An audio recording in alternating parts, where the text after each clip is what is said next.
Even a stopped clock gives the right time twice a day. Hello everyone. Nate Jackson, Criterion Collection Reviewer Guy, number 119.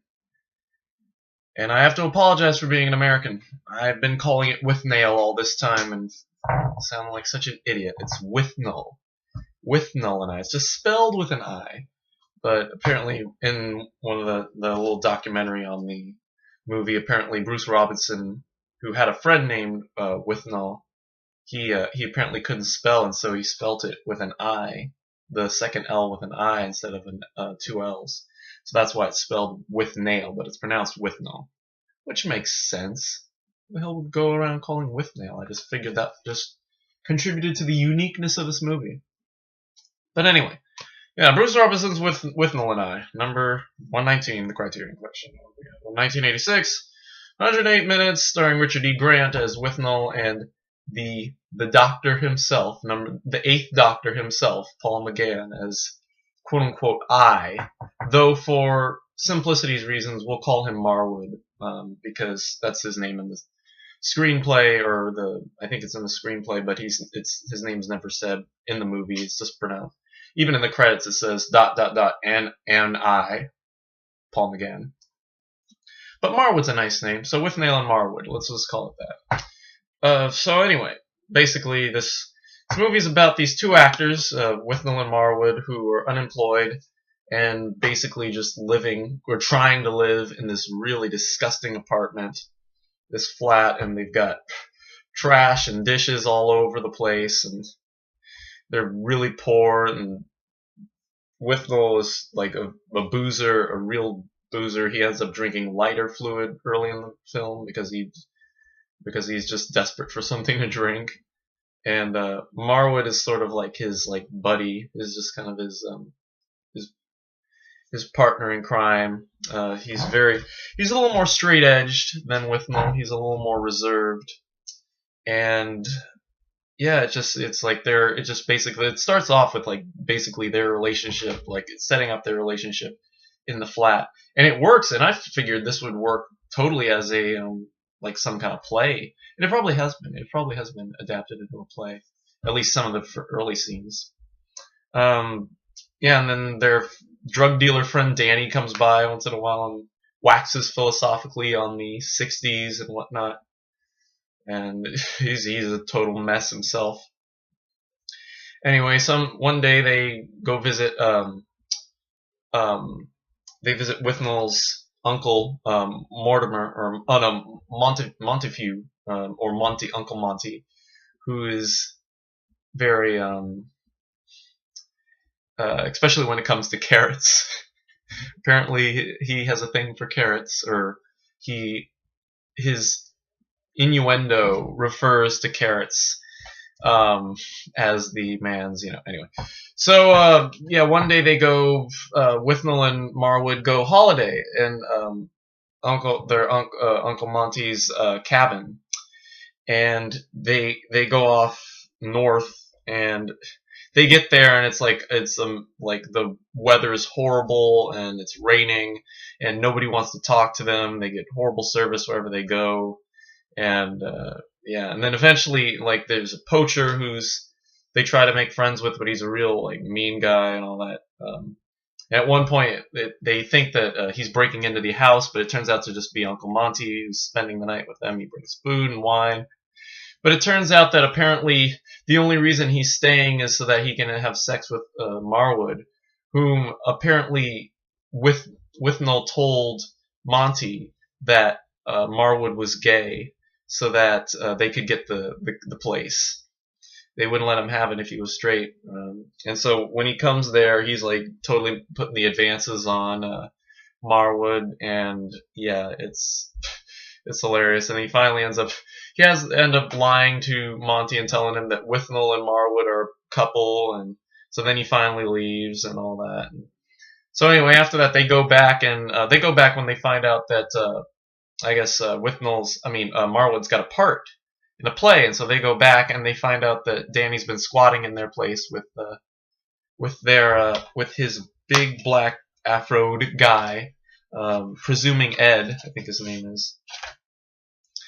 And yeah, so they come back, and Withnail gets high on this like carrot. I forget what it's called. It's like a huge cannabis joint, and like he finds out that Danny had been uh, hoarding their eviction notice and their checks and all that, and so he's kind of there's this whole distancing. The movie's really about the distancing of their friendship.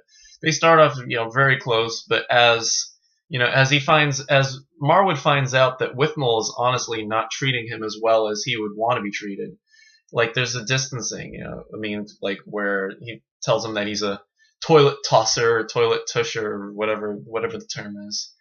And then of course, in the end, Marwood ends up cutting his hair short and leaving Withnail to his own devices. He goes off because he gets the lead part in the play, and so so he ends up leaving him, and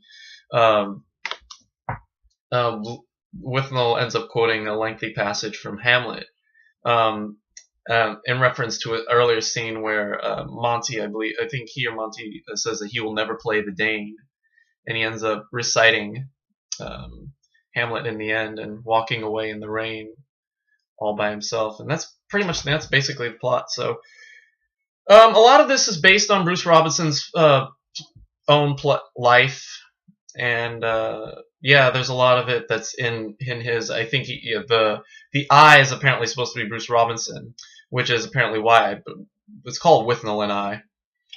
And so yeah, there's a lot of him in Marwood's character, the character of Marwood. So yeah, I think that I think it's a really interesting movie. It's a really interesting analysis on relationship of what can happen to a friends who try to who live in poverty and basically try to get by as best as they can. And of course, alcohol plays into it. Of course, more than that, I think it's just basically it's a great little comedy. There's a lot of quotable scenes, like even the stop clock, given the right time twice a day. I can't even say it now. Or oh gosh, there's a lot of quote. I mean, I need to watch it a couple times. In the little documentary included on here, they have scenes with fans who are reciting a bunch of lines. The only other line I could think of is "Get the back of the van!" Yeah, that's the other one that I can think of that, of course, just comes out of nowhere. So you're gonna remember it. Yeah, and that's basically all I can say. It's a great little film. A little confusing at times, a little hard to get the language, but I'm sure if I watched it a couple more times, I'd latch onto it. Love seeing Paul McGann in something else other than Doctor Who. I've loved that. Seeing him he shines, and of course Richard E. Grant is great. I've seen him. He's in a million things. Doctor Who himself, actually, for that matter. And yeah, that's it. So I'm giving this one a B+. I'm gonna give it a B+. Like I said, the plot it's a bit out there, a little weird, but yeah, I think that yeah, it's a hilarious film, and I wouldn't mind seeing this again. I wish I could own it, but it's out of print, so yeah, that's the thing that sucks about this one. This and the next one, How to Get Ahead in Advertising, obviously, as I've mentioned before, time and time again. But yeah, Withnail and I is a good one. B+. I can tell why it's got a legacy, and yeah, it's pretty cool. But yeah, supplements. Withnail and Us, a 1999 documentary. It's a TV documentary on the film. It's got interviews with all the actors, all the main actors, and they talk about their experiences with the film. Bruce Robinson talks about his life. He shows home movies. It's a really nice supplement, and a really just definitely needs to be on this. Good job, Criterion, for collecting it. It's got some pre-production photos, the trailer, and a poster. And if you are lucky to buy it, you get a poster of the artwork, which I would like to show you, but it's not opening up. Look at this. Can you see it? There. Yeah, look at that. Yeah, that's pretty cool. I'm assuming that's supposed to be Marwood, and that's Withnail, I'm assuming. Even though you very rarely see, you do see Mara would wear glasses every once in a while throughout the film. So yeah, it's a nice little bonus, I guess. You're into that sort of thing. I'm sure real Criterion fans have not put it up. They keep it folded up anyway. So anyway, yeah, that's all I can say about Withnail and I. B+, great movie.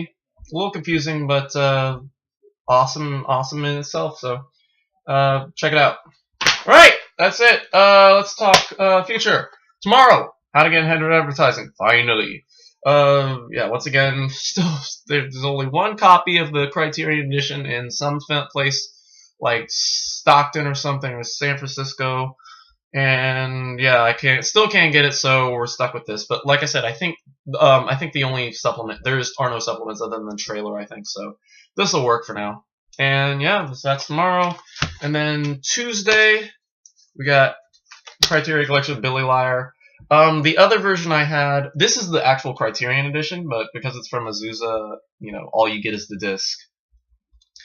The other version was apparently from the 50 Years of Rialto Pictures box set, which, yeah, that I figured, I want to go ahead and get this version. I figured it'd be worth it just to have this on there versus, the supplement versus the Rialto cover. But yeah, so that's it. And then the next after that, I forget what's after that, Le Gru or something, or no, I think that's next is the Carl Theodor Dreyer box set, which we'll probably do next week. We'll probably Sunday, Monday, and Tuesday. We'll do all three. Actually no.